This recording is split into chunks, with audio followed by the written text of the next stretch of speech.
The fluorescent lights of Chicago O'Hare International Airport cast harsh shadows across Maya and Chloe Williams' faces as gate agent Bradley Stevens leaned forward, his voice dripping with condescension.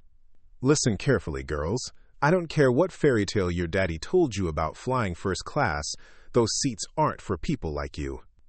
Before we jump back in, tell us where you're tuning in from, and if this story touches you, make sure you're subscribed, because tomorrow I've saved something extra special for you." Maya's fingers tightened around her boarding pass, the paper crinkling under pressure. She exchanged a look with her identical twin sister Chloe, seeing her own mix of disbelief and anger reflected in those familiar brown eyes. They had experienced microaggressions before, but nothing this blatant, nothing this cruel. "Excuse me?" Chloe's voice remained steady despite the tremor of rage building inside her. "Our tickets are legitimate. Our father purchased them directly from Pacific Airways' executive booking system." Bradley's laugh was sharp and mocking. "Executive booking system? Right. And I suppose next you'll tell me your father owns the airline." He gestured dismissively toward the economy boarding area. "Gate 47, that's where you belong." The twins stood frozen for a moment, processing the sheer audacity of what had just occurred. Around them, other passengers pretended not to notice, their discomfort evident in averted gazes and sudden interest in their phones. The silence felt deafening. What none of them knew, what Bradley Stevens couldn't possibly have imagined in his wildest nightmares, was that David Williams, the father who had lovingly planned this graduation trip for his daughters, was indeed the CEO of Pacific Airways. And in exactly 25 minutes, every plane at O'Hare International Airport would be grounded. 18-year-old Maya and Chloe Williams had always been inseparable. Born 3 minutes apart, they shared that inexplicable twin connection that allowed them to communicate with mere glances and finish each other's sentences. Both were honor roll students at Lincoln Academy, Chicago's most prestigious preparatory school, where they served as co-captains of the debate team and co-editors of the school newspaper. Maya, the elder by those precious 3 minutes, had developed into the more analytically minded of the two. She could dissect complex problems with surgical precision. Whether debating constitutional law or calculating advanced physics equations, her dream was to attend Harvard Law School and eventually work in civil rights advocacy. Chloe possessed an emotional intelligence that complemented her sister's analytical nature perfectly. She could read people's motivations and fears with uncanny accuracy, making her a formidable negotiator and a natural leader. Stanford's business program had already accepted her early admission application, with plans to eventually join the nonprofit sector. Their father, David Williams, had built Pacific Airways from a regional carrier into one of America's most successful airlines over the past 15 years. What made David unique in the corporate world wasn't just his business acumen. It was his unwavering commitment to creating opportunities for others who looked like him in an industry that had historically been dominated by old money networks and country club connections. David had grown up in Detroit's Corktown neighborhood, the son of an auto worker and an elementary school teacher. His parents had sacrificed everything to ensure he could attend college, working double shifts and taking out loans they couldn't afford. When he graduated with an MBA from Northwestern, he carried with him not just knowledge, but a deep sense of responsibility to lift others as he climbed. Pacific Airways reflected those values. Under David's leadership, the company had implemented some of the most progressive hiring and promotion practices in the industry. They actively recruited from historically black colleges and universities, provided mentorship programs for minority employees, and had achieved something remarkable: a C-suite that actually reflected the diversity of their customer base. The twins had grown up understanding their privilege, but also their responsibility. David had never hidden the challenges he faced as a black executive. The meetings where he was the only person of color, the assumptions people made about his competence, the way some business partners would initially address his white colleagues instead of him. "You'll face these challenges too," he had told them during one of their regular family dinners. "But you'll face them with education, with integrity, and with the knowledge that you belong in any room you choose to enter." The graduation trip to New York had been David's idea. Both girls had been accepted to their dream schools, and he wanted to celebrate their achievements while also giving them a taste of independence. They would visit colleges, explore the city, attend a Broadway show, and stay at the Plaza Hotel, a weekend that represented not just celebration, but a bridge between their protected childhood and they're approaching adulthood. David had personally booked their first-class tickets, using his executive privileges to ensure they would be comfortable during the 3-hour flight. It wasn't about luxury. It was about his daughters experiencing the treatment they deserved, the respect they had earned through their academic achievements and character. The twins had arrived at O'Hare that Tuesday morning with excitement bubbling beneath their composed exteriors. Maya carried a leather messenger bag filled with college brochures and a detailed itinerary she had created for their New York adventures. Chloe had packed her camera, planning to document their first major trip without their parents. They dressed carefully for travel, Maya in a navy blazer over dark jeans with Oxford shoes, Chloe in a cream sweater and tailored slacks. Their mother, Dr. Angela Williams, a prominent pediatric surgeon, had taught them that presentation mattered, especially for young black women navigating predominantly white spaces. "You shouldn't have to be twice as good to get half as much," Angela had often said, "but until the world changes, we work with the reality we have." The twins had breezed through security without incident, grabbing coffee and pastries at a terminal cafe before making their way to Gate 23 for their 10:30 a.m. departure. The gate area was busy but not chaotic, filled with a typical mix of business travelers and tourists that characterized a Tuesday morning flight to LaGuardia. Pacific Airways Flight 847 was scheduled to board in 30 minutes when Maya and Chloe approached the gate counter. They had noticed that first-class boarding hadn't been announced yet, but Maya wanted to confirm their seat assignments after receiving a strange text message about a quote-unquote potential schedule adjustment. Bradley Stevens had been working for Pacific Airways for 12 years, though his attitude suggested he felt the company owed him considerably more recognition than he had received. A white man in his early 40s with thinning brown hair and a permanent expression of dissatisfaction, Bradley had watched younger, more diverse colleagues receive promotions he felt he deserved.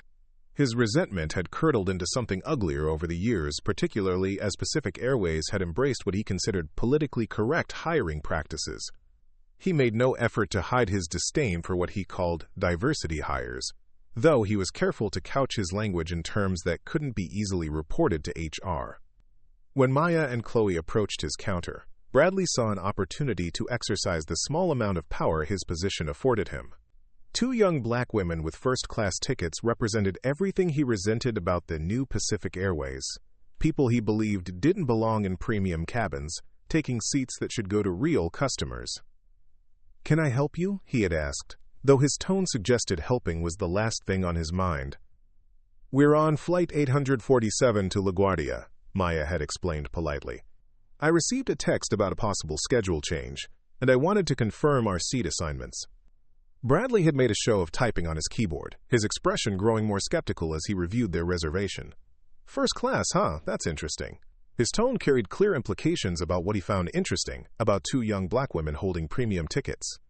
"Is there a problem?" Chloe had asked, her voice carefully controlled. "Well, I'm seeing some irregularities with your reservation," Bradley had replied, though his computer screen showed no such thing. These tickets were purchased with employee benefits, which are typically restricted to immediate family members of qualified personnel. Maya had felt her stomach drop. "Our father works for Pacific Airways. He's authorized to purchase tickets for family members." Bradley's skepticism was palpable. "And what's your father's name?" "David Williams," Chloe had answered. Bradley had paused, recognition flickering across his features before being quickly suppressed. He knew exactly who David Williams was. Every Pacific Airways employee did. But his resentment overwhelmed his caution. "I'm going to need to verify this," he had said, reaching for his phone. "And in the meantime, I'm going to have to ask you to step aside. You're holding up the line." There had been no line. The twins were the only passengers at the counter. That's when Bradley had delivered his devastating blow about fairy tales and people like them, setting in motion a chain of events that would reshape not just their lives, but an entire industry. The twins stood there, boarding passes clutched in their hands, trying to process what had just occurred. Other passengers were beginning to stare, some with sympathy, others with the uncomfortable curiosity that accompanies witnessing someone else's humiliation. Maya's phone buzzed with a text from their father. "Have a wonderful flight, girls. So proud of you both. Text when you land." She looked at the message, then at Bradley Stevens, who was now ignoring them completely while pretending to organize papers at his desk. The injustice of the moment crystallized into something harder, more determined. "We're not moving," Maya said quietly to her sister. "What?" Chloe whispered back. "We're not moving to Gate 47. We have first-class tickets. We belong here." Maya's voice carried a strength that surprised even her. Chloe nodded slowly, understanding passing between them in that wordless way twins share. They had been raised to stand up for themselves, to never accept discrimination quietly. Their father had built an empire by refusing to accept limitations others tried to place on him. They would not dishonor that legacy by slinking away. Preparing and narrating this story took us a lot of time, so if you are enjoying it, subscribe to our channel. It means a lot to us. Now back to the story. "Mr. Stevens," Maya called out, her voice carrying clearly across the gate area. "We'll be remaining here until the situation is resolved properly." Bradley looked up, his face flushing with anger at being challenged publicly. "I told you to move along. Don't make this more difficult than it needs to be." "The only thing making this difficult," Chloe replied, her debate team training evident in her measured delivery, "is your refusal to honor valid tickets purchased by a Pacific Airways employee for his daughters." A murmur ran through the gate area as other passengers began to understand what was happening. Some looked uncomfortable. Others pulled out phones to record the confrontation. The twins felt the weight of dozens of eyes upon them, but they stood their ground. Bradley's radio crackled to life. "Flight 847, this is operations. We're showing a gate hold for your flight. Please confirm your status." Maya and Chloe didn't know it yet, but their father had been monitoring their flight status from his office. When the system showed their tickets hadn't been scanned for boarding despite the cabin being ready, he had called the operations center to investigate. What David Williams would discover in the next few minutes would transform his daughter's humiliation into a catalyst for change that would reverberate throughout the aviation industry. The twins stood at Gate 23, boarding passes in hand, dignity intact, despite the attempts to strip it away. In 22 minutes, every plane at O'Hare International Airport would be motionless. The most powerful man in aviation was about to discover that his daughters had been denied the respect that every passenger deserved, simply because of the color of their skin. Bradley Stevens had no idea that he had just awakened a sleeping giant. Within minutes of Bradley Stevens' dismissal, a uniformed supervisor emerged from the gate area office. Janet Morrison, a woman in her 50s with steel-gray hair pulled into a tight bun, approached the twins with the practiced efficiency of someone accustomed to handling difficult situations. "Ladies, I understand there's been some confusion about your seating," Janet said, her smile as artificial as the sweetener packets scattered on nearby coffee tables. "I'm Janet Morrison, gate supervisor. Let's see what we can do to resolve this quickly and quietly." Quote, Maya noticed how Janet emphasized the word quietly, as if their mere presence was causing a disturbance rather than Bradley's discriminatory behavior. Several passengers had now gathered at nearby seats, openly watching the confrontation unfold. "There's no confusion," Chloe replied firmly. "We have confirmed first-class reservations. Mr. Stevens refused to honor them and made inappropriate comments about our race." Janet's expression tightened almost imperceptibly. "I'm sure Mr. Stevens was simply following protocol. Let me review your tickets." She gestured toward a quieter area near the window. "Perhaps we could discuss this more privately?" "We're comfortable discussing it right here," Maya said, recognizing the attempt to move them away from witnesses. "Our tickets are valid, and we'd like an explanation for why we're being treated differently than other passengers." Janet examined their boarding passes with exaggerated scrutiny, turning them over multiple times as if searching for hidden flaws. "I see the issue," she announced finally. "These tickets show irregular booking patterns. Employee discount bookings require additional verification when the traveler doesn't match our database profiles." "What database profiles?" Chloe asked sharply. "Standard passenger verification," Janet replied vaguely. "I'll need to contact our corporate office to confirm your father's employment status and his authorization to purchase family tickets." Maya felt her patience evaporating. "How long will that take?" "Could be 15 to 20 minutes, Janet said with apparent satisfaction. "Of course, we can't hold the flight for individual passenger issues. If the verification doesn't come through before boarding closes, we'll need to rebook you on a later flight." The twins exchanged glances. The trap was becoming clear. Delay them with bureaucratic obstacles until the flight departed, then claim it was an unfortunate timing issue rather than deliberate discrimination.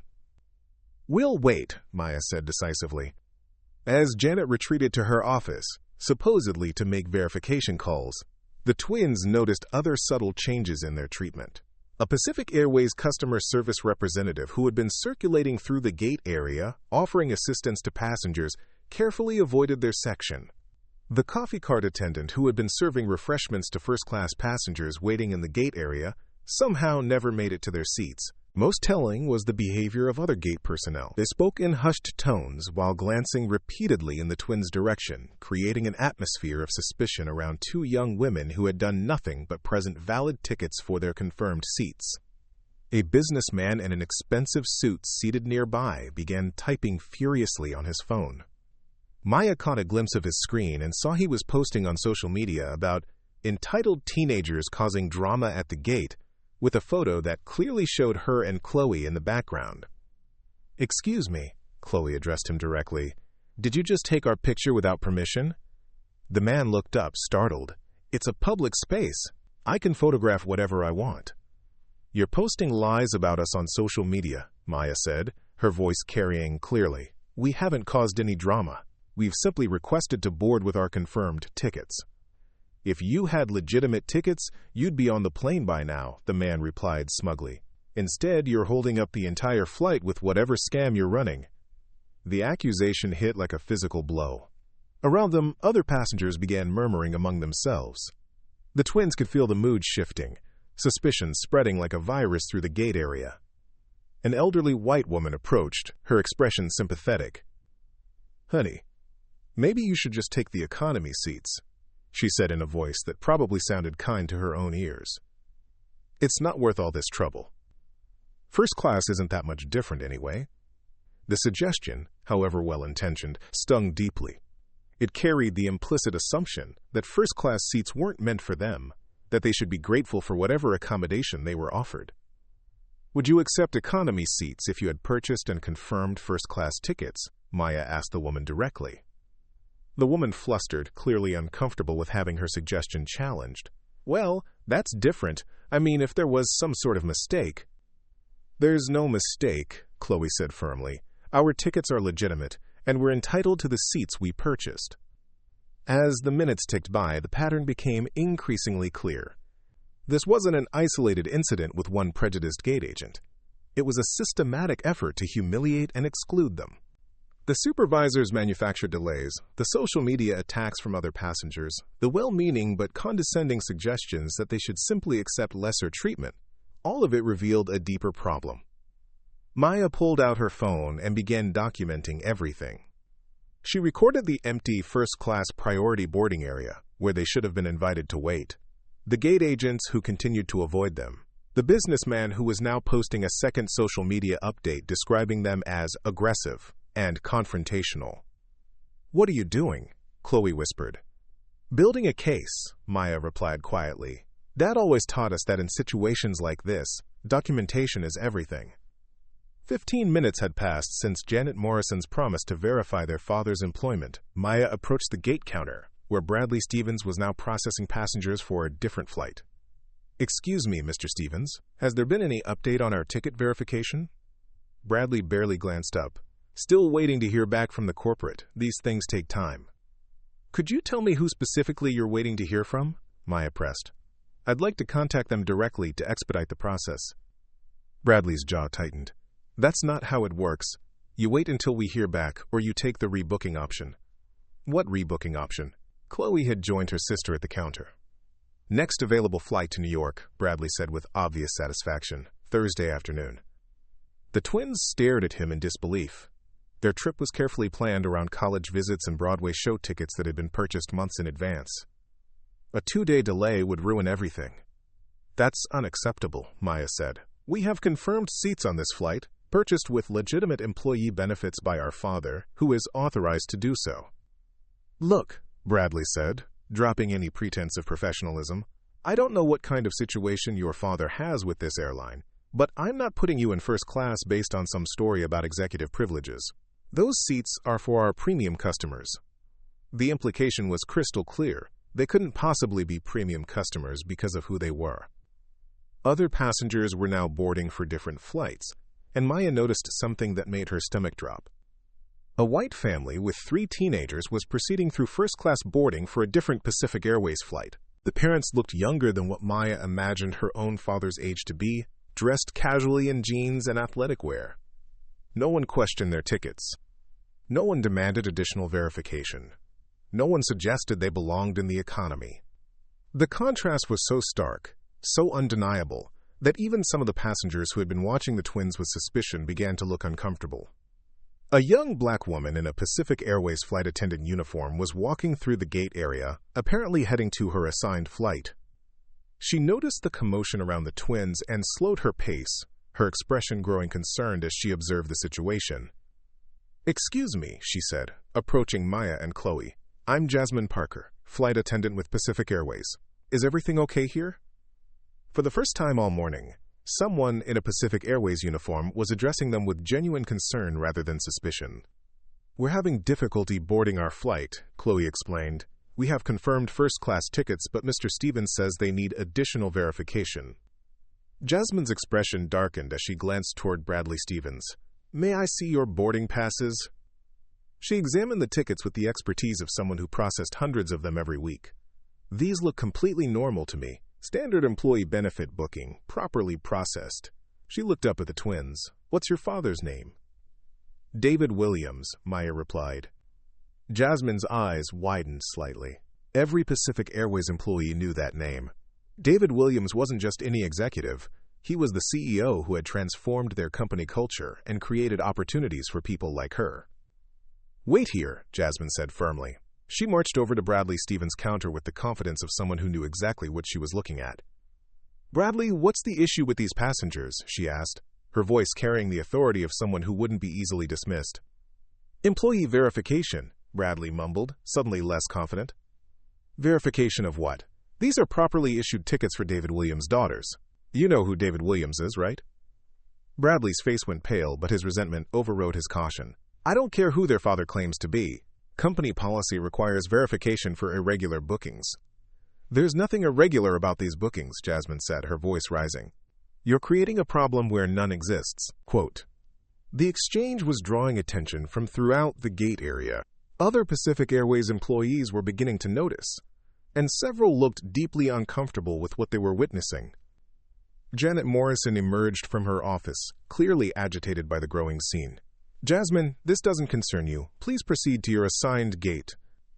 "This absolutely concerns me," Jasmine replied. "These passengers are being discriminated against, and it's reflecting on all of us." The word discrimination hung in the air like an accusation. Some passengers shifted uncomfortably, while others pulled out phones to record what was clearly becoming a significant confrontation. "No one is being discriminated against," Janet said sharply. "We're following standard verification procedures." "Standard procedures that apparently only apply to certain passengers," Jasmine shot back. She gestured toward the gate where the white family had boarded without question. "I've been working for this airline for 8 years, and I've never seen first-class passengers subjected to this level of scrutiny unless—" She paused meaningfully. "Unless they don't look like what some people think first-class passengers should look like." The accusation was now explicit, and the gate area fell into uncomfortable silence. Maya felt a surge of gratitude toward this woman who was risking her own position to stand up for them. Janet's radio crackled. "Gate 23, this is operations. We show Flight 847 ready for boarding, but you haven't started the process. What's your status?" Maya realized their flight was supposed to be boarding, but Janet had been deliberately stalling while pretending to verify their tickets. "We're experiencing some passenger issues," Janet replied into her radio. "May need a few more minutes." "Gate 23, we need to maintain our on-time departure. Please expedite passenger boarding." The pressure was mounting. Other passengers were beginning to demand answers about the delay. The twins stood in the center of it all, maintaining their dignity, while a storm of prejudice and systemic bias swirled around them. In 8 minutes, their father would receive a phone call that would change everything. But for now, Maya and Chloe Williams stood their ground, supported by one brave flight attendant who refused to let discrimination happen on her watch. The pattern was becoming undeniable. This wasn't about tickets or verification. This was about power, prejudice, and the assumption that certain spaces weren't meant for certain people. But the twins had been raised by parents who had never accepted such limitations. They would not start now. 23 floors above the chaos at Gate 23, David Williams sat in his corner office overlooking the sprawling expanse of O'Hare International Airport. The floor-to-ceiling windows provided a commanding view of the runways, where Pacific Airways planes moved like pieces on a giant chessboard, each one representing millions of dollars in revenue and thousands of passenger journeys. David had built this empire through a combination of strategic brilliance and unwavering principles. His office reflected both aspects of his personality.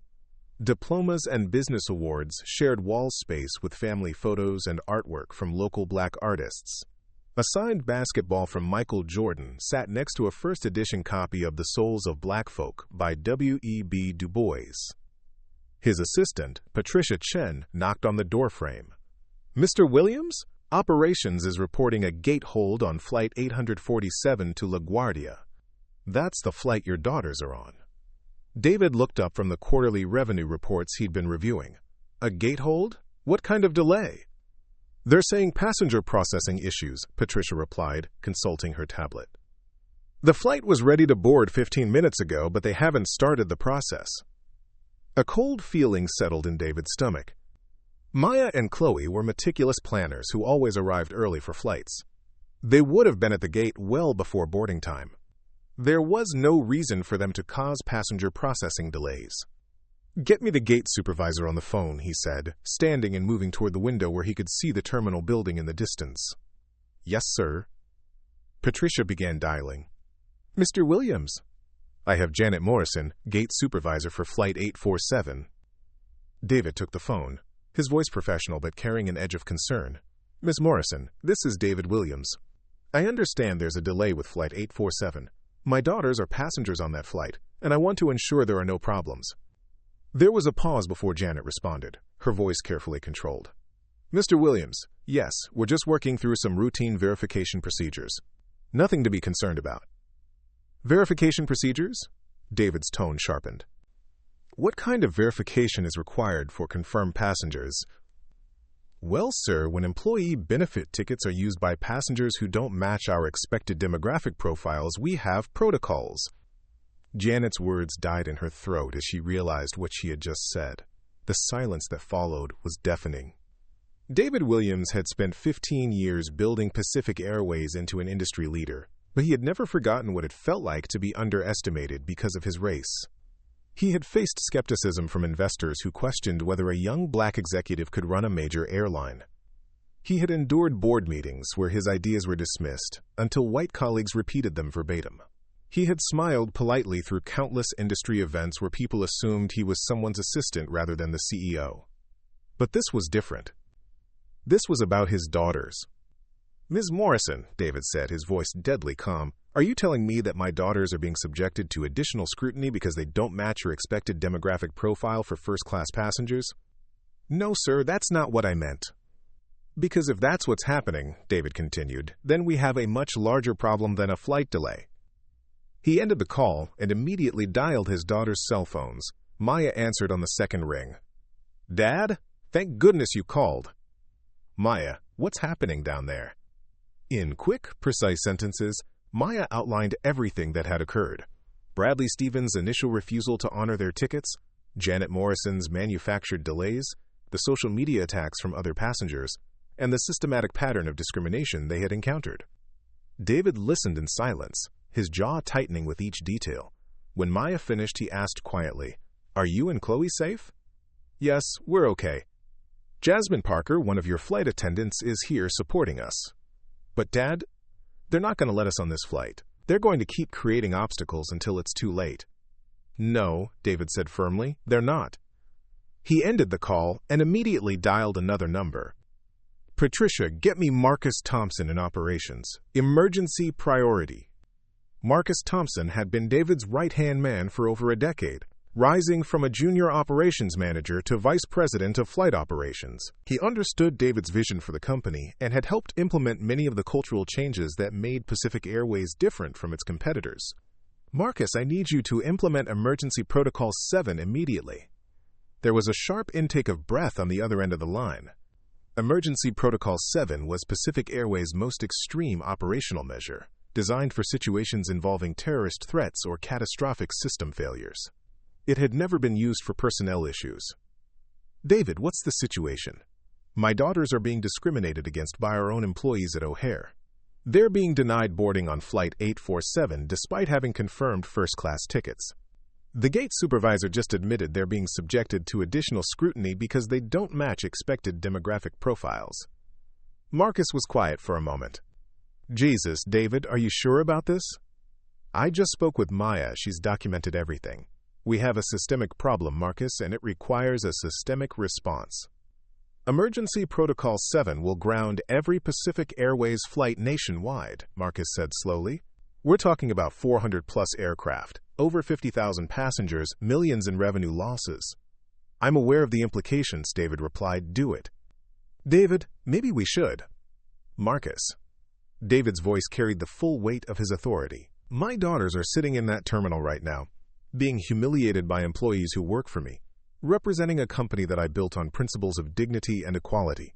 If we can't protect our own passengers from discrimination, then we don't deserve to be in business."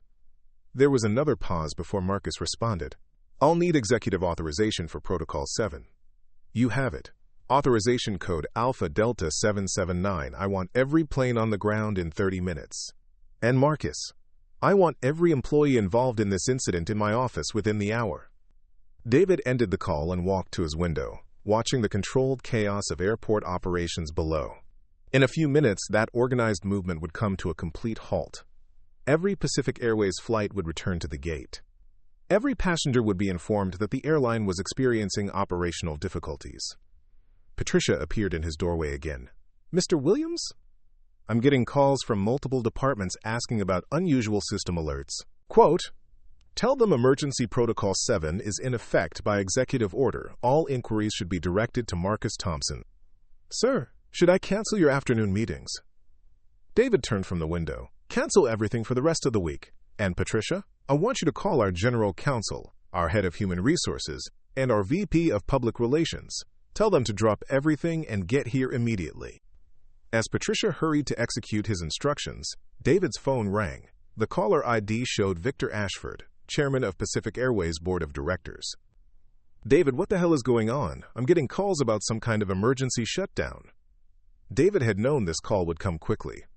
Victor Ashford was old money Chicago, a man who had inherited his position on the board from his father and had initially opposed David's appointment as CEO. Their relationship had been professionally cordial but personally strained. "Victor, we have a discrimination incident involving my daughters and multiple employees. I've implemented emergency protocols to address the situation." "Discrimination incident? David, you can't shut down an entire airline over a customer service complaint. Do you have any idea what this is going to cost?" "It's not a customer service complaint, Victor. It's systematic racial discrimination by our employees against confirmed passengers, my daughters." "Now hold on," Victor's tone became condescending. "I'm sure this is just a misunderstanding. These things get blown out of proportion. Surely we can resolve this without this kind of dramatic overreaction." David felt a familiar anger rising, the same anger he'd felt in countless meetings over the years when his concerns were dismissed as overreactions, when his experiences with racism were minimized by people who had never faced such challenges.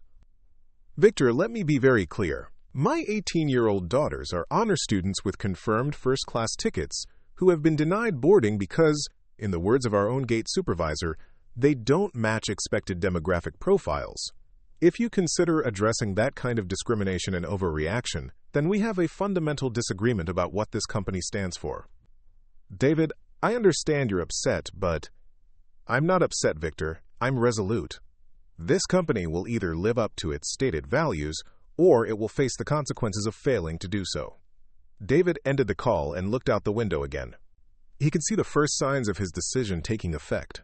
Planes that had been taxiing toward runways were now making U-turns back to the terminal. Ground crews were scrambling to adjust gate assignments as flights that should have departed were returning to their positions. His phone buzzed with a text from Maya. "Dad, something's happening. They just announced that all Pacific Airways flights are being held for operational reasons." The gate agents looked panicked.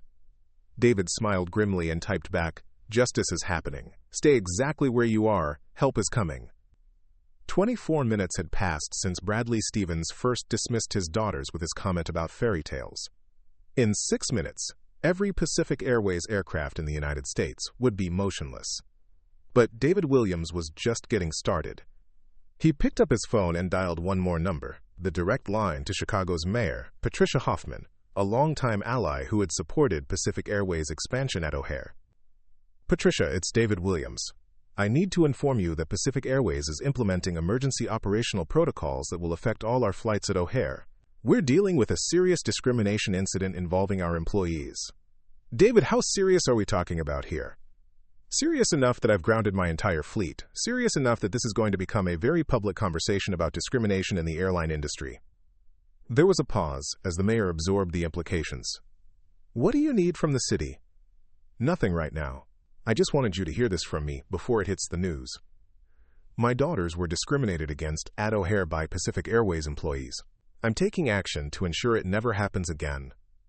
"Your daughters?" "David, I'm so sorry. What can we do?" "Right now, the best thing you can do is ensure that airport operations can handle the disruption I'm about to cause. This is going to be national news within the hour." As David prepared to head down to the airport terminal, he reflected on the conversation he'd had with Maya and Chloe just last week about the challenges they would face as young black women in professional settings. "The world isn't always going to be fair to you," he had told them, "but you have something that I didn't have when I was your age. You have power behind you. People who will fight for you. Systems that will respond when you're wronged." Quote, today he was about to prove that those weren't just empty words. David Williams, CEO of Pacific Airways, was heading to O'Hare International Airport to personally escort his daughters onto their flight. But first, he was going to ensure that every employee involved in their humiliation understood exactly what it meant to discriminate against passengers on his airline. The revolution was about to begin. The first sign that something catastrophic was happening came through the overhead speakers at exactly 11:47 a.m. The automated announcement echoed through every terminal at O'Hare International Airport. "Attention passengers. All Pacific Airways flights are currently experiencing operational delays due to system-wide technical issues. Please remain at your gates for further information." Bradley Stevens looked up from his computer terminal, confusion flickering across his face. He had been deliberately ignoring the growing crowd of passengers demanding updates about Flight 847's delayed boarding when the announcement brought everything to a halt. Within seconds, his radio crackled with urgent communications from Operations Control. Gate agents throughout the airport were receiving the same message. All Pacific Airways aircraft were to return to gates immediately. Flights already in the air were being directed to their destinations but would not be returning until further notice. "This is impossible," Janet Morrison muttered, staring at her computer screen as flight after flight switched from boarding to delayed indefinitely. She had never seen anything like it in 23 years with the airline. Maya and Chloe Williams remained in their seats near Gate 23, watching the chaos unfold around them. Other passengers were pulling out phones, checking social media, demanding answers from increasingly panicked gate agents. But the twins exchanged knowing glances. Their father had made his move. Jasmine Parker, the flight attendant who had defended them, approached with a mixture of awe and concern. "This is about you two, isn't it?" she whispered. "We think so," Maya replied quietly. "Do you have any idea what your father just did?" Jasmine asked. "He shut down the entire airline. Every plane. Every flight. 50,000 passengers are about to be stranded." The magnitude of the decision was staggering. Pacific Airways operated nearly 400 flights daily across 150 cities. The ripple effects would extend far beyond the airline itself, connecting flights on other carriers, hotel bookings, business meetings, family reunions, medical appointments. The economic impact would reach into the hundreds of millions. But even as Maya processed these numbers, she felt something she hadn't experienced all morning. Vindication. Her father had listened. He had believed them. And he had acted with the full force of his authority to ensure they received justice. Bradley Stevens was frantically trying to reach someone in authority who could explain what was happening. His supervisor wasn't answering. The operations center was overwhelmed with calls. Even the airport authority seemed confused about the sudden shutdown of one of their major tenant airlines. His phone buzzed with a text message from an unknown number. "Bradley Stevens, Gate 23. Report to Pacific Airways corporate headquarters immediately." Executive order. The blood drained from his face as he stared at the message. Corporate headquarters meant the executive floor of the downtown Chicago office tower where the airline's leadership operated. He had never been there, never had reason to interact with anyone above his direct supervisor. Janet Morrison received a similar message, as did several other employees who had been involved in the morning's events. The summons were terse and non-negotiable. But the backlash was only beginning.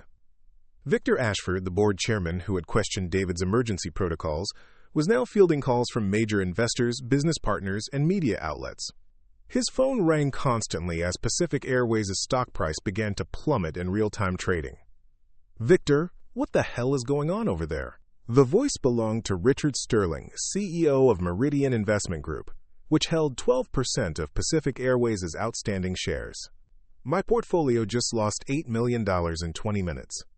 "Richard, we're dealing with an operational issue that's being resolved," Victor replied, though he had no idea how the situation would be resolved. "David Williams has implemented some kind of emergency protocol." "Emergency protocol? For what? Are we under terrorist attack? Is there a mechanical issue with the fleet?" Victor hesitated. The truth sounded almost absurd when spoken aloud. Williams claims there was a discrimination incident involving his daughters. The silence on the other end of the line stretched for several seconds. He shut down a $50 billion airline because his kids got their feelings hurt? That appears to be the situation, yes. "Victor, I want Williams removed from his position immediately. Today. This is corporate malfeasance on a scale I've never seen. He's breaching his fiduciary duty to shareholders." Similar conversations were happening across the country as major stakeholders learned about the shutdown. Pension funds that held Pacific Airways stock were demanding explanations. Business travel contracts worth hundreds of millions of dollars were being questioned by corporate clients who couldn't afford to have their executives stranded by CEO tantrums. The media response was swift and brutal. Financial news networks were already running breaking news alerts about Pacific Airways' mysterious shutdown. Business reporters who covered the airline industry were scrambling to understand what could cause such an unprecedented decision. Thomas Hartley, a veteran aviation reporter for the Wall Street Journal, was among the first to connect the dots. He had covered David Williams' rise to CEO and had written extensively about the airline's cultural transformation under his leadership. When sources at O'Hare mentioned a discrimination incident involving Williams' family, Hartley began making calls. "I need to speak with someone who was at Gate 23 this morning," he told his contact at the airport authority. "There's more to this story than operational difficulties." Meanwhile, Pacific Airways' public relations department was in crisis mode. Sarah Chen, the VP of Corporate Communications, had been in a meeting about the company's quarterly marketing campaign when her assistant burst in with news of the shutdown. "Sarah, we need a statement immediately. Every major news outlet is calling. Social media is exploding. Our stock is in free fall." Sarah stared at her phone, which showed 17 missed calls from reporters in the past 10 minutes. "What am I supposed to tell them? That our CEO shut down the airline because of a customer service complaint? Is that what happened?" "I don't know what happened. Williams invoked emergency protocols that bypass normal communication channels. I'm completely in the dark." The communication vacuum was being filled by speculation and rumor. Social media users were posting theories ranging from terrorist threats to massive mechanical failures to CEO mental breakdown. Hashtag Pacific Airways was trending nationally within 30 minutes of the shutdown announcement. Some of the most damaging commentary was coming from the passengers who had witnessed the morning's events at Gate 23. The businessman who had posted about entitled teenagers was now claiming vindication for his earlier observations. "I told you these girls were trouble," he posted on Twitter along with video he had secretly recorded of the twins standing their ground against the gate agents. "Now their daddy shut down the whole airline to throw a tantrum. This is what happens when you put diversity over competence in leadership." The video was being shared rapidly, often with inflammatory commentary that painted Maya and Chloe as spoiled children whose father was abusing his corporate power. The narrative was gaining traction among users who were predisposed to see discrimination claims as overblown or fabricated. Conservative media personalities were already weighing in with hot takes about woke CEOs and corporate virtue signaling. Without knowing the full details of what had happened at the gate, they were framing the story as an example of how diversity initiatives had gone too far. But other voices were beginning to emerge as well. Jasmine Parker, the flight attendant who had witnessed the discrimination firsthand, was texting colleagues throughout the Pacific Airways system. Her messages were stark and powerful. "I saw what happened. Those girls were discriminated against, plain and simple. Bradley Stevens and Janet Morrison should be fired." Word spread quickly through the airline's employee network. Many Pacific Airways workers were people of color who had been recruited under David Williams' diversity initiatives. They had their own experiences with workplace discrimination and recognized the pattern that Maya and Chloe had encountered. Flight attendant Marcus Johnson, based in Atlanta, posted on his Facebook page, "I've worked for this airline for 12 years. Before David Williams became CEO, I faced discrimination regularly from passengers and sometimes from my own colleagues. He changed this company's culture and created opportunities for people like me. If he says his daughters were discriminated against, I believe him. And if he felt the situation was serious enough to ground the fleet, then it was serious enough." Quote. The post was shared hundreds of times within the Pacific Airways employee community, creating a counter-narrative to the mainstream media coverage. Meanwhile, at O'Hare, the practical consequences of the shutdown were becoming apparent. Thousands of Pacific Airways passengers were stranded in terminals, demanding rebooking on other airlines that were already fully booked. Hotel availability near the airport was disappearing rapidly as travelers realized they wouldn't be reaching their destinations that day. Customer service lines were overwhelmed. The Pacific Airways mobile app crashed under the weight of users trying to rebook flights. Social media customer service accounts were flooded with complaints, demands for compensation, and threats of lawsuits. But the most significant backlash was forming in Pacific Airways' own boardroom. Victor Ashford was coordinating with other board members to challenge David Williams' authority. By noon, he had secured commitments from 5 of the 9 board members to support an emergency vote of no confidence. "This is corporate suicide," board member Catherine Reeves told Ashford during a hastily arranged conference call. "Williams may be a good CEO in normal circumstances, but this demonstrates a complete lack of judgment.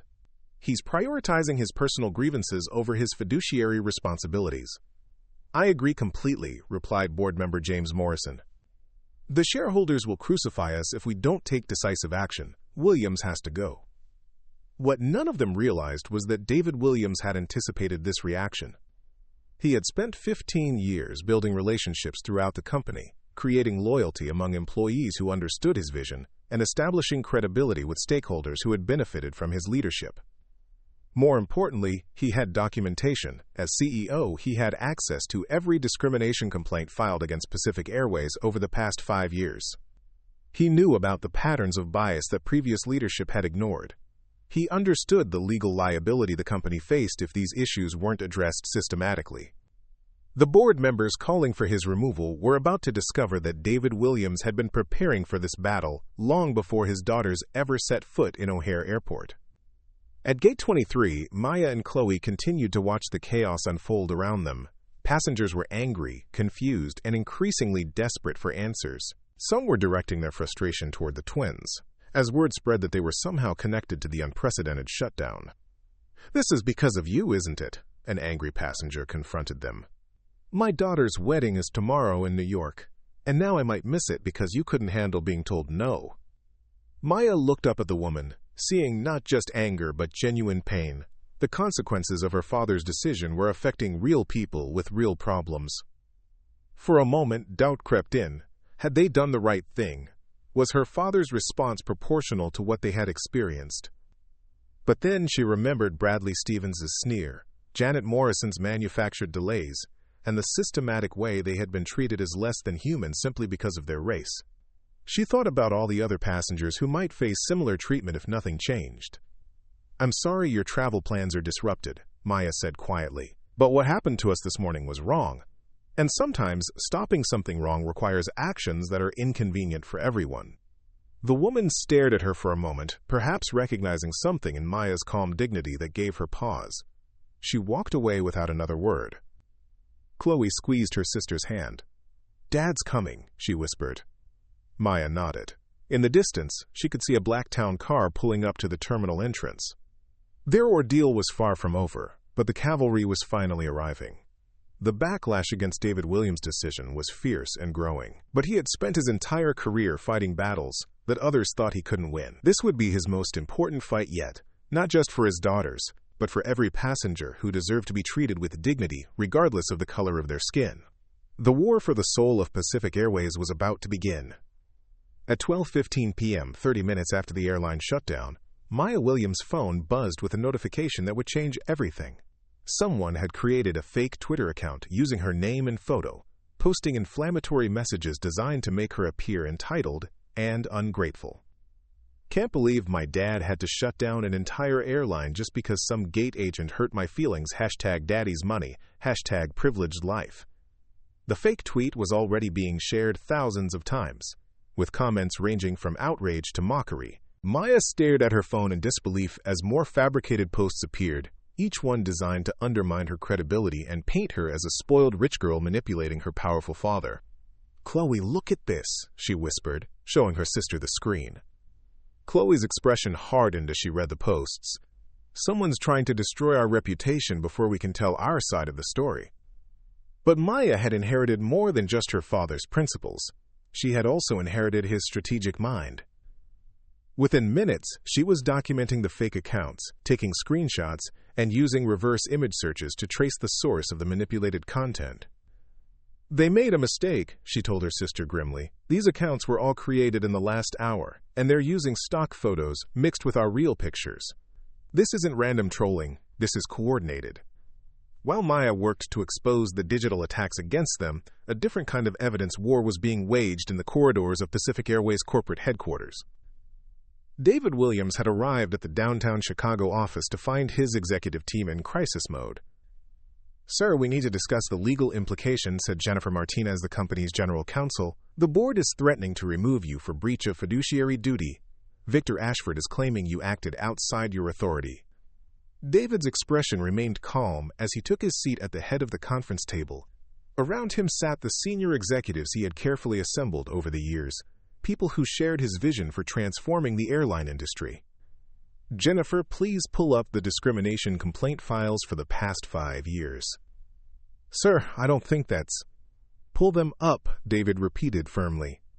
The large screen at the end of the conference room filled with data. Hundreds of complaints, each representing a passenger who had felt discriminated against by Pacific Airways employees. The numbers were staggering, 40% higher than industry averages, with patterns that clearly indicated systematic bias. "These complaints were buried by previous management," David continued. "They represent potential lawsuits worth over $2 billion.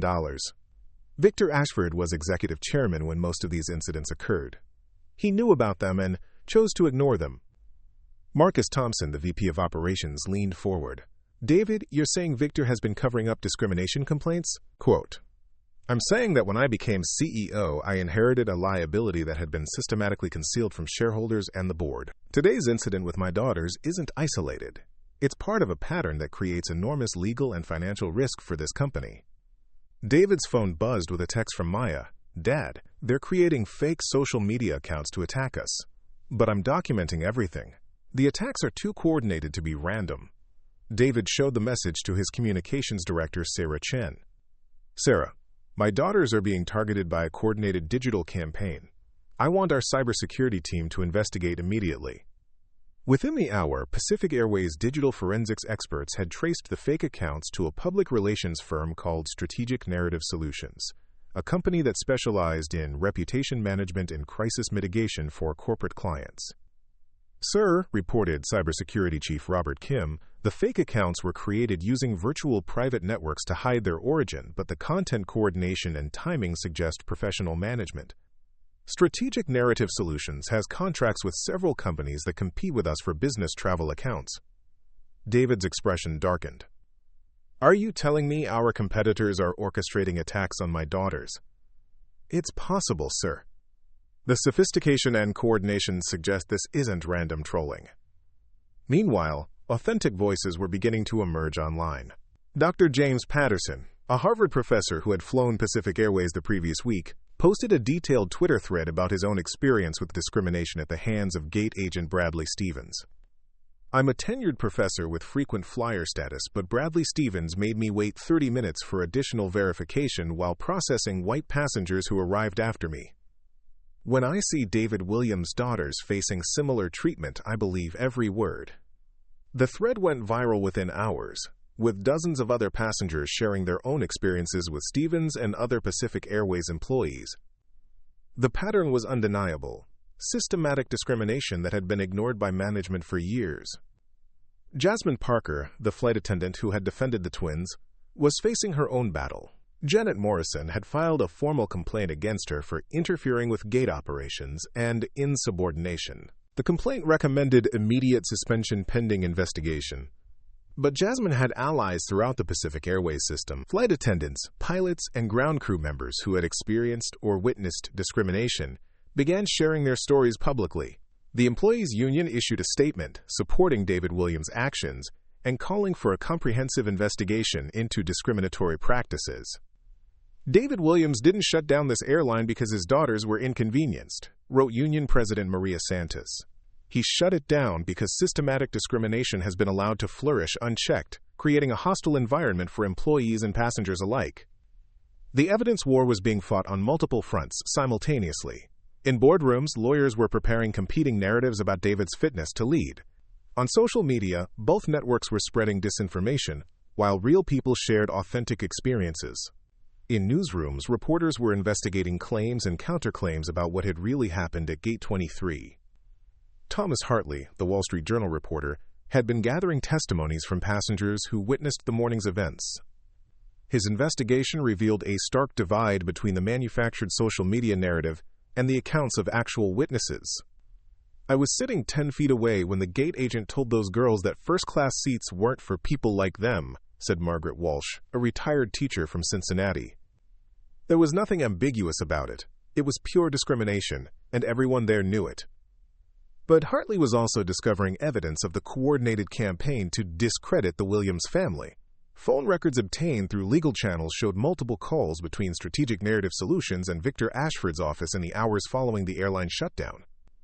The revelation would prove devastating to Ashford's credibility, but the full extent of his involvement was still being uncovered. At O'Hare Airport, the practical effects of the evidence war were becoming apparent. Passengers stranded by the shutdown were increasingly divided in their reactions. Some blamed the Williams family for their disrupted travel plans, while others began to understand the larger issues at stake. A group of Black business travelers had formed an impromptu support network for Maya and Chloe, sharing their own stories of discrimination while traveling. Their presence at Gate 23 created a visible reminder that the twins' experience wasn't unique or isolated.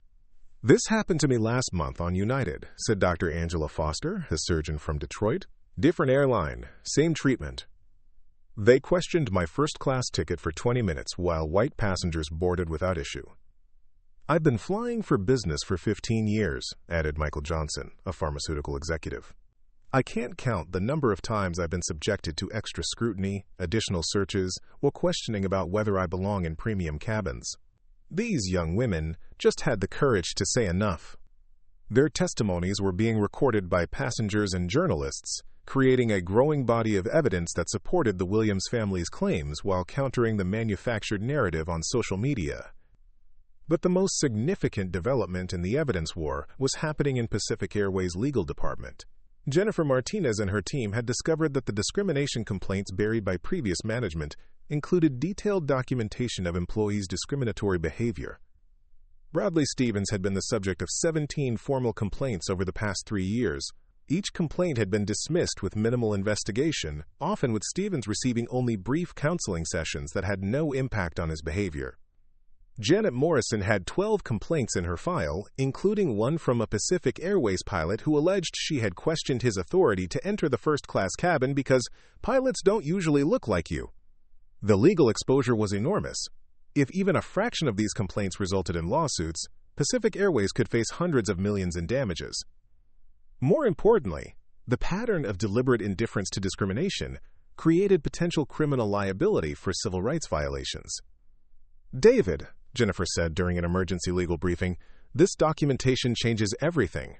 You didn't act impulsively. You acted to prevent massive legal liability that the company was already facing." David nodded grimly. How many board members knew about these complaints? Victor Ashford received quarterly summaries. Catherine Reeves was on the personnel committee that reviewed discrimination policies. At least 4 board members had access to this information and chose to ignore it. Quote, "The evidence was mounting that David's actions weren't the rash decision of an angry father, but the calculated response of a CEO protecting his company from catastrophic legal exposure. The discrimination against his daughters had simply been the final incident that forced his hand." But Victor Ashford wasn't going down without a fight. He was coordinating with other board members to frame David's actions as personal rather than professional, emotional rather than strategic. "Williams has compromised his judgment," Ashford told a hastily convened board meeting via video conference. "He can't distinguish between his role as a father and his responsibilities as a CEO. This level of emotional decision-making is incompatible with corporate leadership." The battle lines were drawn. On one side, David Williams, armed with evidence of systematic discrimination and the legal liability it created. On the other, board members and competitors trying to paint him as an unstable leader who had prioritized personal grievances over corporate interests.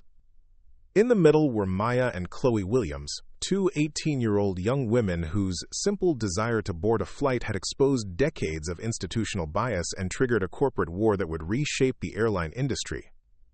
The evidence was overwhelming that they had been discriminated against. The fake social media attacks proved that powerful interests were threatened by their story. The testimonies of other passengers and employees confirmed that their experience was part of a systematic pattern. But evidence and truth were not the same thing in the court of public opinion. The war for the narrative was far from over, and the stakes couldn't be higher. By evening, the hashtag Pacific Truth was trending alongside hashtag Pacific Airways, as supporters of the Williams family pushed back against the manufactured controversy. Employees were sharing their own experiences with discrimination. Passengers were posting real testimonies about what they had witnessed.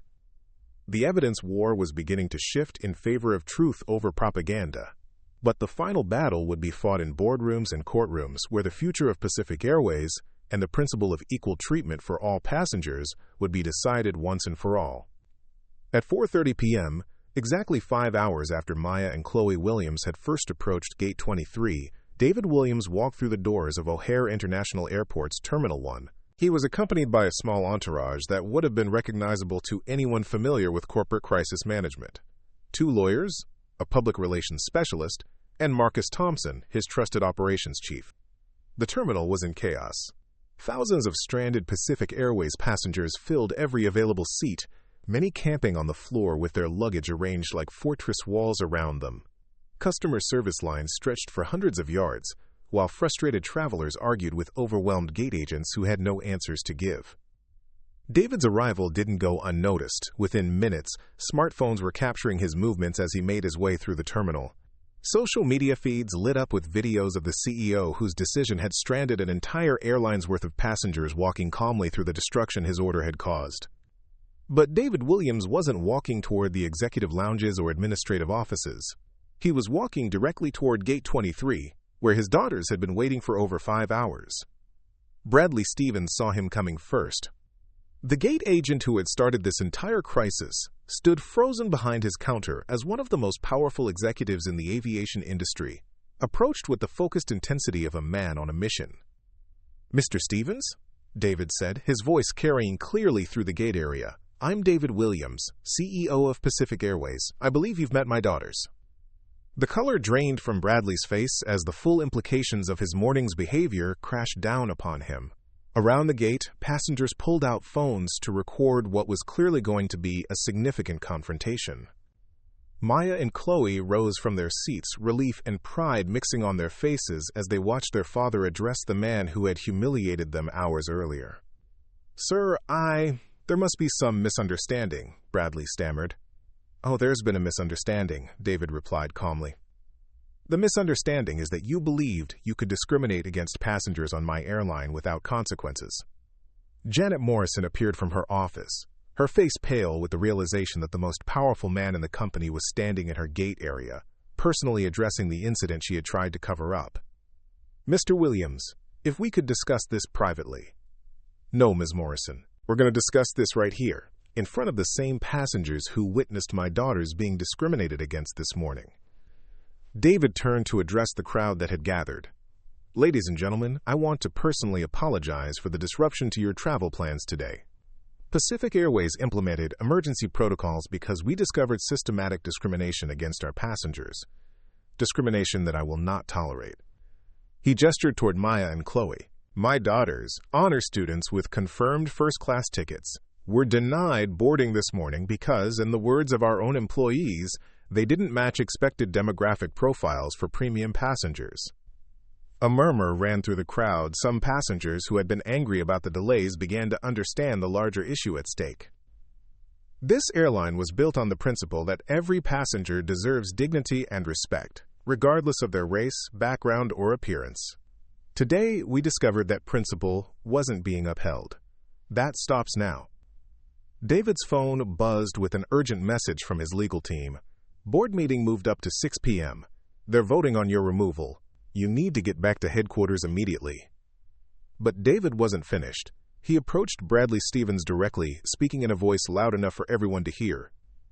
Mr. Stevens, you told my daughters that first-class seats weren't for people like them. You subjected them to additional scrutiny based solely on their race. You created delays and obstacles designed to prevent them from boarding their confirmed flight. Bradley's hands were shaking as he tried to formulate a response. Sir, I was just following procedures. What procedures? David interrupted. Show me the Pacific Airways manual that requires additional verification for passengers who don't match expected demographic profiles. The silence stretched uncomfortably as Bradley realized he had no answer that wouldn't further incriminate himself. Mr. Stevens, you're terminated effective immediately. Security will escort you from the premises. You'll receive information about final pay and benefits from human resources. The crowd watched in stunned silence as airport security officers approached to escort Bradley away. His career with Pacific Airways was over and ended in the most public way possible. David turned to Janet Morrison.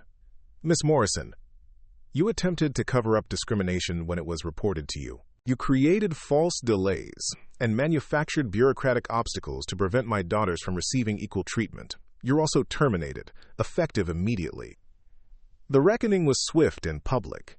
Within minutes, both employees who had discriminated against the twins were being escorted from the terminal, their careers in aviation effectively over. But David wasn't finished. He pulled out his phone and dialed a number that connected him to Pacific Airways headquarters, putting the call on speaker so everyone in the gate area could hear. This is David Williams. I need you to immediately terminate Victor Ashford's board access and revoke his corporate credentials. He's no longer authorized to speak for Pacific Airways. The voice on the other end of the call was confused. Sir, Mr. Ashford is board chairman. I don't have authority to. You have authority from the CEO of this company. Ashford conspired to attack my daughters through fake social media accounts and coordinated with competitors to undermine Pacific Airways. He's committed corporate malfeasance and potential criminal fraud. David ended the call and turned back to the crowd. Ladies and gentlemen, your flights will begin boarding within the hour. Pacific Airways will provide full compensation for your delays, along with travel vouchers for future flights. More importantly, you have my personal guarantee that discrimination will never again be tolerated on this airline. As David spoke, news crews were arriving at the terminal. Word had spread through media networks that the Pacific Airways CEO was personally addressing the crisis at O'Hare. Cameras captured his every word as he transformed what could have been a corporate disaster into a public commitment to civil rights.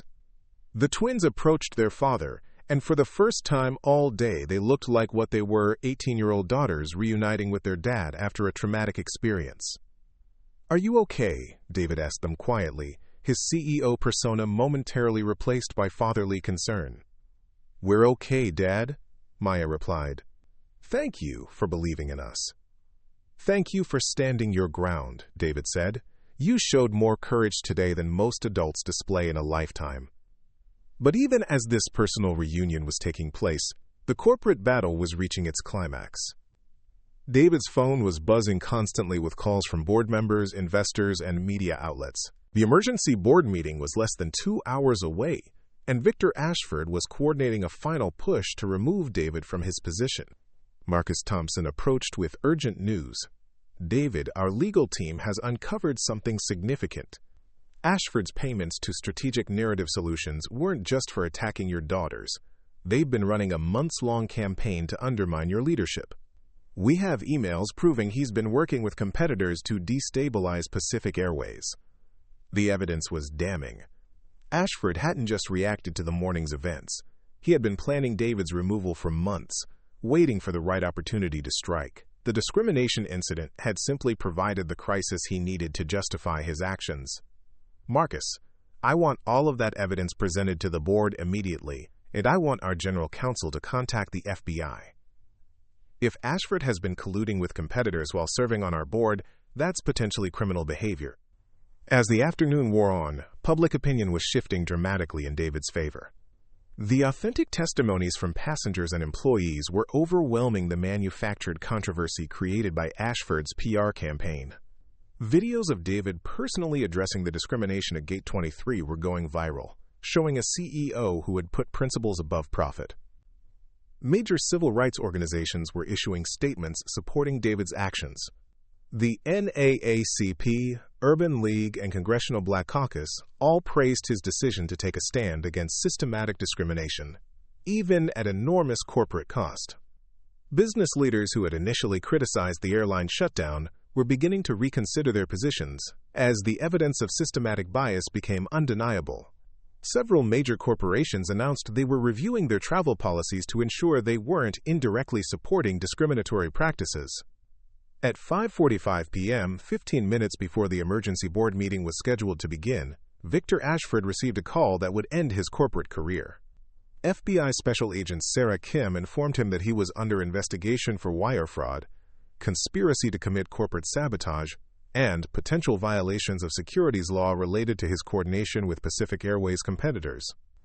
Mr. Ashford, we have evidence of payments to Strategic Narrative Solutions for services designed to manipulate Pacific Airways' stock price through false information campaigns. We also have communications showing coordination with competitor airlines to damage Pacific Airways' business relationships. Ashford's carefully constructed plan to remove David Williams was collapsing in real time. Board members who had supported his motion were now distancing themselves as the evidence of his misconduct became public. The emergency board meeting began with a dramatically different dynamic than Ashford had planned. Instead of voting to remove David Williams, the board was faced with evidence that their chairman had been engaged in criminal behavior that threatened the entire company. David, said board member Catherine Reeves, I owe you an apology. We all do. The evidence shows that Victor misled us about your actions and manipulated information to serve his own agenda. David addressed the board with the same calm authority he had displayed throughout the crisis. This was never about one incident or one family. This was about systematic discrimination that created massive legal liability for Pacific Airways. My daughter's experience simply forced us to confront a problem that had been growing for years. He presented the evidence his legal team had compiled, hundreds of discrimination complaints that had been buried, patterns of bias that created potential civil rights violations, and financial exposure that could have bankrupted the company if left unaddressed. By grounding our fleet today, we prevented this from becoming an even larger crisis. We demonstrated to employees, passengers, and the public that Pacific Airways takes discrimination seriously. Most importantly, we've begun the process of systematic change that will protect this company's future. The board vote was unanimous.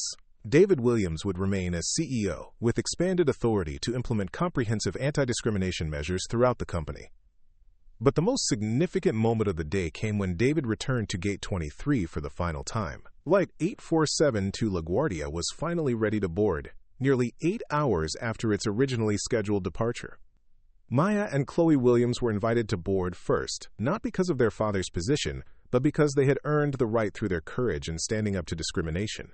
As they walked down the jet bridge, past the same spot where they had been denied boarding hours earlier, they carried with them the knowledge that their refusal to accept discrimination had changed not just their own lives, but an entire industry.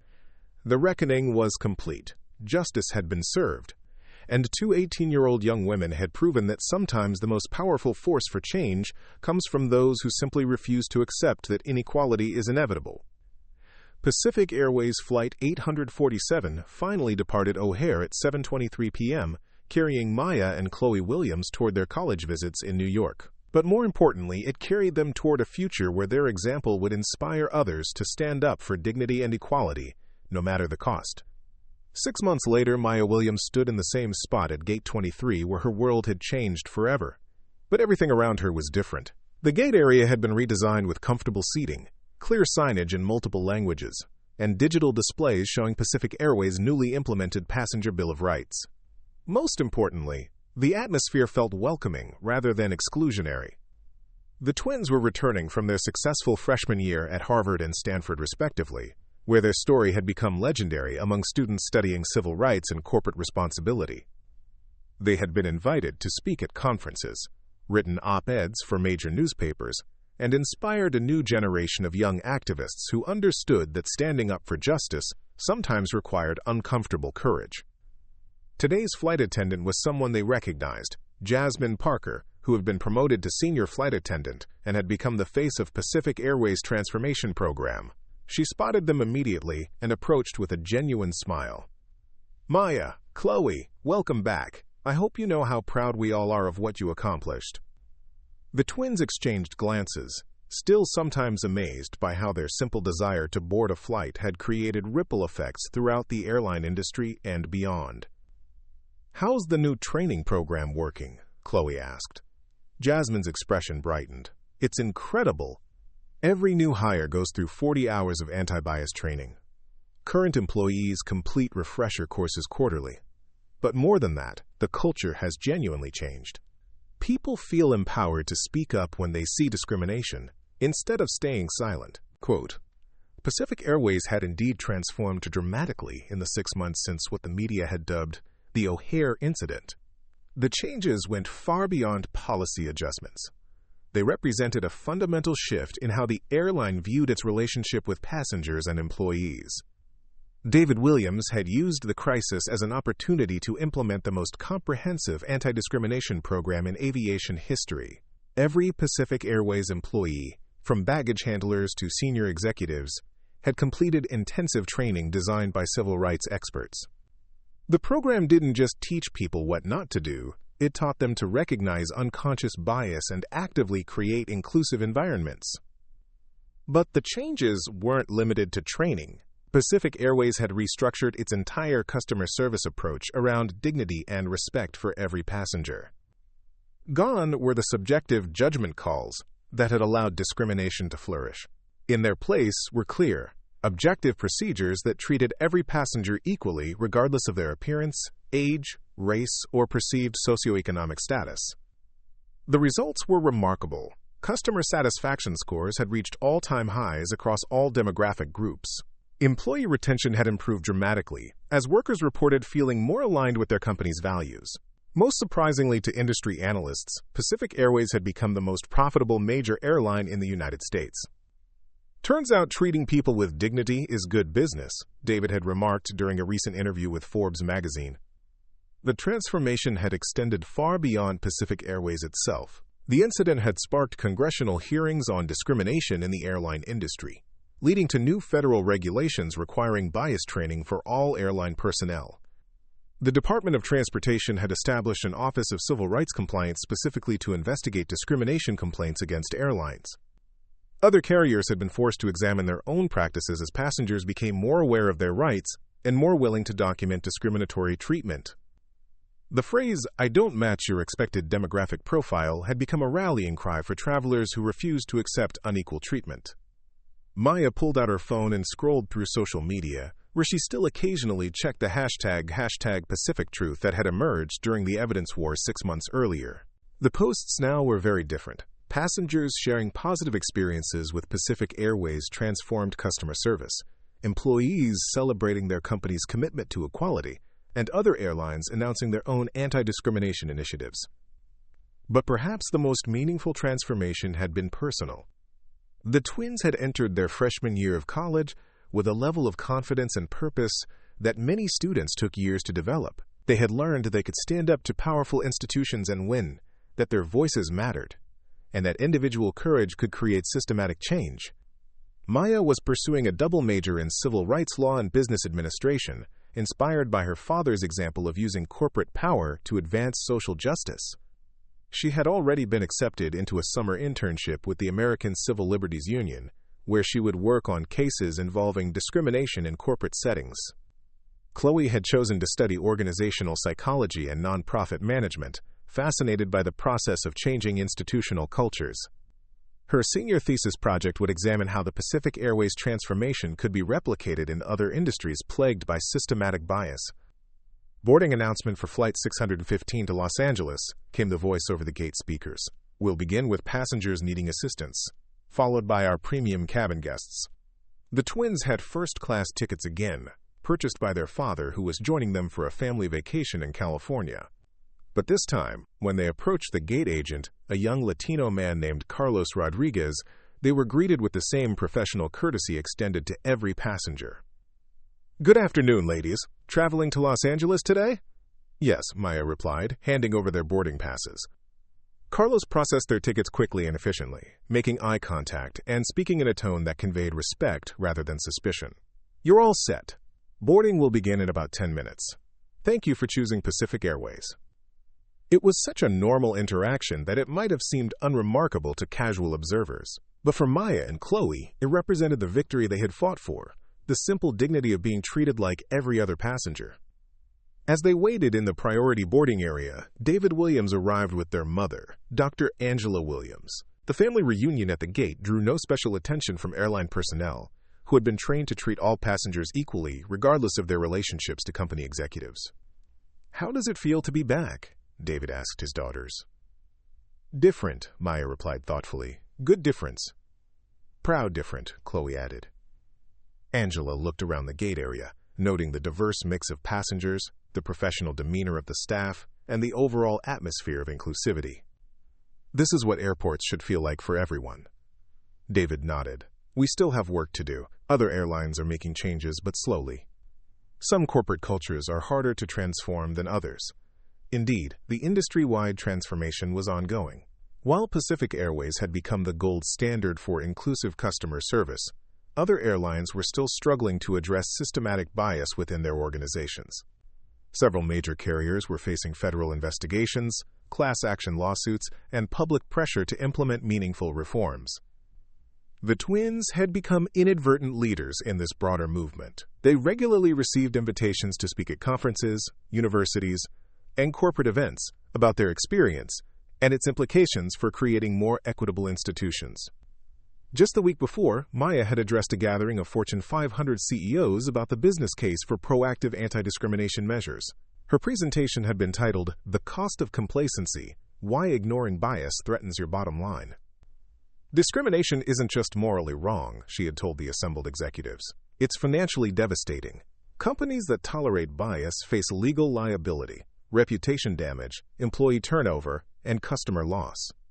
The question isn't whether you can afford to address discrimination, it's whether you can afford not to.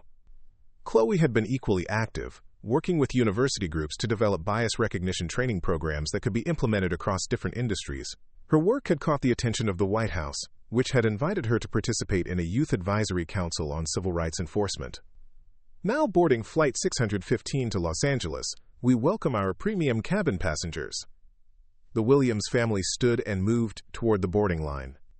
As they handed their tickets to Carlos Rodriguez, he smiled warmly. "Have a wonderful flight, and thank you again for choosing Pacific Airways." Quote, they walked down the jet bridge that had once been a site of humiliation and denial, now simply a passage toward their destination. The flight attendants greeted them professionally, offered assistance with their luggage, and ensured they were comfortable before takeoff. During the flight, Maya reflected on the journey that had brought them to this moment. 6 months ago, she and Chloe had been ordinary teenagers excited about a college visit trip. Today, they were recognized leaders in the fight for civil rights, young women whose courage had reshaped an entire industry. But perhaps the most important transformation had been internal. They had learned that they possessed the power to change systems that seemed immutable, that their voices could command the attention of the most powerful people in corporate America, and that standing up for principle was always worth the cost. As their plane soared over the Midwest, Maya looked down at the patchwork of cities and towns below. In airports throughout that landscape, passengers were being treated with greater dignity because two teenagers had refused to accept discrimination. Gate agents were receiving training because Maya and Chloe had documented their experience. Policies were being rewritten because they had stood their ground. The ripple effects continued to spread. Congressional legislation was being drafted to strengthen anti-discrimination enforcement across all transportation sectors. Business schools were teaching case studies about the Pacific Airways transformation. Civil rights organizations were using their story to illustrate how individual courage could drive systematic change. Chloe was reading a book about organizational change theory, taking notes for a paper she was writing about sustainable cultural transformation. She had become fascinated by the question of how to make sure positive changes lasted beyond the initial crisis that created them. The key, she had written in a recent essay, is embedding new values so deeply into institutional structures that they become self-reinforcing. Training programs and policy changes aren't enough. You need to change the DNA of the organization. Pacific Airways had achieved that kind of fundamental transformation. Anti-discrimination principles were now woven into every aspect of the company's operations, from hiring practices to performance evaluations to customer service protocols. Employees who demonstrated inclusive behavior were recognized and promoted. Those who exhibited bias faced swift consequences. The airline had also become a model for other corporations seeking to address systematic discrimination within their own organizations. David Williams regularly received calls from CEOs asking for advice on implementing similar programs in their companies. The most important lesson we learned, David often told these executives, is that you can't delegate responsibility for equity and inclusion. It has to be a top priority for senior leadership, or it won't stick. As their flight began its descent into Los Angeles, the captain made an announcement that would have been impossible 6 months earlier. Ladies and gentlemen, on behalf of the entire Pacific Airways team, I want to thank you for choosing to fly with us today. At Pacific Airways, we believe every passenger deserves to be treated with dignity and respect, regardless of who they are or where they come from. That's not just our policy, it's our promise to you. The words weren't scripted corporate speak. They reflected a genuine commitment that had been earned through crisis, tested through controversy, and proven through consistent action. Maya and Chloe looked at each other and smiled. They had boarded this same flight route 6 months ago as high school students excited about college visits. They were landing as young women who had learned that they possessed the power to change the world. The transformation was complete, but their work was just beginning. In law schools and business programs, in corporate boardrooms and community organizations, they would continue fighting for a world where every person could travel with dignity, work without fear of discrimination, and participate fully in society regardless of their race, background, or appearance. Their story had started with two teenagers who refused to accept that first-class seats weren't meant for people like them. It had evolved into a movement that was reshaping how America's largest corporations thought about equality, justice, and the responsibility that comes with power. As they collected their belongings and prepared to deplane, Maya reflected on something her father had told her during the darkest moments of the original crisis. Sometimes the most important victories are the ones that seem impossible until they happen. 6 months ago, transforming an entire industry seemed impossible. Today, it was simply reality. The plane touched down smoothly at LAX, carrying the Williams family toward their vacation and toward a future where their courage had made air travel more dignified for everyone. Behind them, they left an industry forever changed by two young women who had simply insisted on being treated with the respect that every human being deserves. The transformation was complete, but its effects would continue rippling forward for generations to come. Up next, you've got 2 more standout stories right on your screen. If this one hits the mark, you won't want to pass these up. Just click and check them out. And don't forget to subscribe and turn on the notification bell so you don't miss any upload from us.